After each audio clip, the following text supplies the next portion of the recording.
When you go to the doctor, you're placing your life in the hands of a professional. This is an exchange based on trust. You're believing they know more about medicine than you do, and that their advice is based on the sound knowledge of both human health and of the available treatments. The problem, though? Well, when it comes to modern medicine, or at least one of the big problems, is that too many doctors are no longer following their own judgment. An establishment now dictates the set treatments and the protocols. Certain treatments are just not allowed in large hospitals. If a doctor deviates from this, well, they risk being sued. If they publicly speak out about it, they will be attacked, they'll be disavowed by the medical establishment, and they could even lose their medical license. What happened under the COVID-19 pandemic was not just a medical crisis for the world. It was a crisis of public opinion. It was a crisis for the authority of the medical establishment, and it was a crisis as well that turned into a battle over who controls public health. The establishment that included the CDC, the WHO, the NIH, scientific journals, big media, and many other organizations, including the big pharmaceutical industry, well, they clashed with independent experts. And now that the smoke is cleared, the public is judging the winner. And the medical establishment, it appears, has lost. The voices of authority have lost their authority. A key pillar of social power is being torn down. The shackles on public opinion are breaking. And the public is now becoming aware that the perceived experts got a lot of things wrong, and the people branded as conspiracy theorists, well, they got a lot of things right. A debate currently unfolding on Twitter has become a microcosm of this whole debate, really in its entirety. And it shows a new level and an uprising, a new chapter, I'd say, in the growing anti-woke movement. It all started with an interview. On June 15th, Joe Rogan invited Robert Kennedy Jr. on his show. Kennedy is both a Democrat presidential candidate for 2024, and he's also a strong critic of the medical establishment. He had this to say based on vaccine trial data from Pfizer. But anyway, they gave us the 6 months of data for the two designated groups, and it's an alarming result because there were 4 people who died of 4 to 5 people who died of cardiac arrest in the vaccine group, and only 1 in the placebo group. What that means is if you take the vaccine, you're 21% more likely to die over 6 months, according to this data. Now, Professor Peter Hotez, a vaccine scientist and an establishment media star on back in the COVID-19 vaccine narratives, was quick to criticize Joe Rogan for even holding the interview. In fact, he actually called on Spotify to censor the Joe Rogan show because of it. He linked to a Vice article about the censoring of Rogan for the show, and he wrote this: Spotify has stopped even sort of trying to stem Joe Rogan's vaccine misinformation. It's really true, just awful, and from all the online attacks I'm receiving after this absurd podcast, it's clear many actually believe this nonsense. Joe Rogan then responded, and he wrote on Twitter, Peter, if you claim what RFK Jr. is saying is misinformation, I am offering you $100,000 to the charity of your choice if you're willing to debate with him on my show with no time limit. Then Rogan accused Hotez of posting and then deleting a tweet.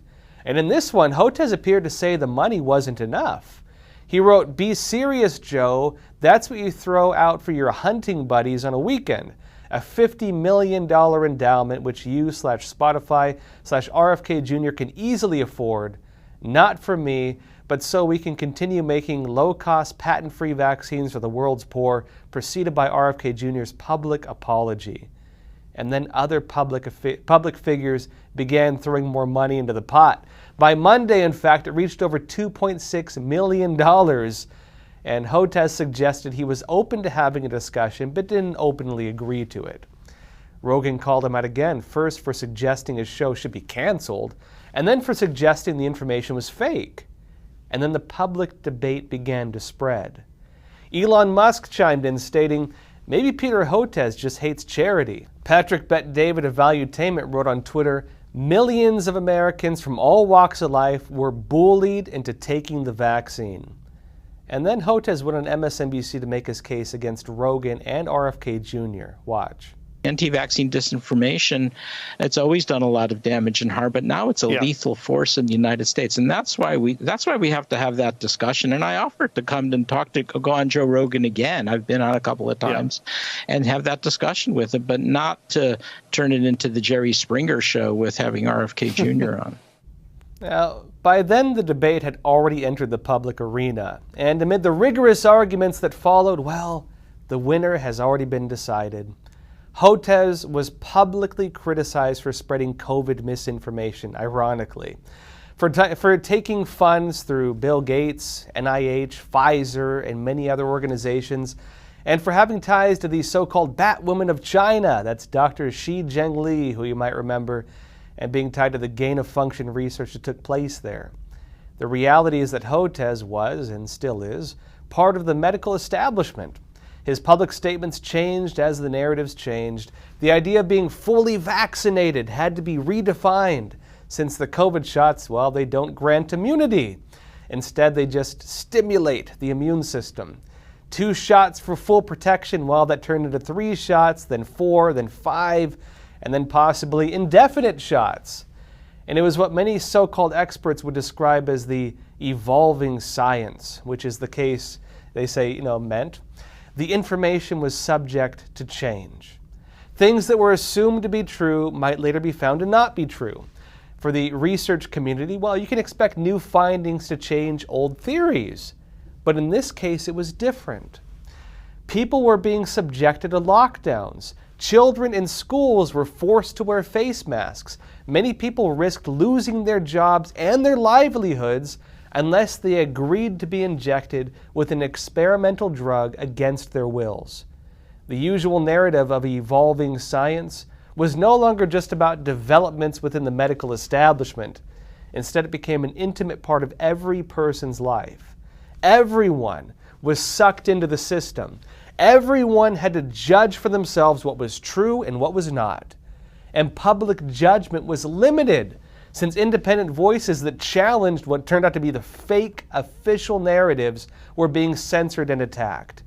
And the world watched over and over again as the information they were told to trust with their lives proved to be fake, and the information they were told was dangerous conspiracy proved to be true. Dr. Leland Stillman was among those who was censored. He noted that close to 2 years ago, Robert Kennedy Jr. reposted a video of him from LifeSite News and noted that after the video had been seen by millions, YouTube censored it as misinformation. And he echoed some of the main concerns that were raised, that the medical establishment is not just about health, it's about profit. Individuals at nearly every level of the system make money by pushing the official narratives. They profit on people's health. Yet when they get it wrong, the system of accountability is just not there. This is about the money in a lot of ways, isn't it? I have no doubt of that. I mean, it's just absurd the way that the whole thing is set up. I mean, look at the National Vaccine Injury Compensation Act. I mean, it's $4.4 billion at least of taxpayer dollars that have been paid out to to people who've suffered from privately held products. And the vaccine industry doesn't have liability. That's unprecedented. Your builder's liable if your house collapses on you. Your gun manufacturer is liable if your gun misfires. Your plumber is liable if they make a mistake and there's a massive leak in your house and your house floods and you have to do hundreds of thousands of dollars in remediation. But if your child is injured by a vaccine, which is it's not a matter of debate that vaccines can cause injury. It's merely a matter of debate as to what degree, how often, and so on and so forth, right? And yet the vaccine manufacturers have no liability? That's a recipe for corporate malfeasance. Now, that was Dr. Leland, and what began with a simple request for a debate, it's now grown to something much, much more significant. The debate has developed in a way that it's no longer just about Joe Rogan or about Peter Hotez. The debate is now a public argument over the problems of the medical establishment in its entirety. And it represents something even more than that. It became not just a debate about medicine, but about all the lies the public has been fed over the last several years, and the censorship of public opinion. the Trump-Russia collusion fake narrative, the fake political narratives we've been told over and over again, the trans ideologies we're told we can't criticize, the mask mandates, turned out they didn't do anything, and of course the vaccines, which were neither 100% effective nor safe.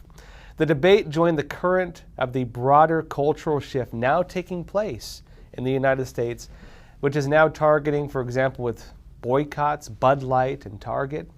It's a shift in the public sentiment.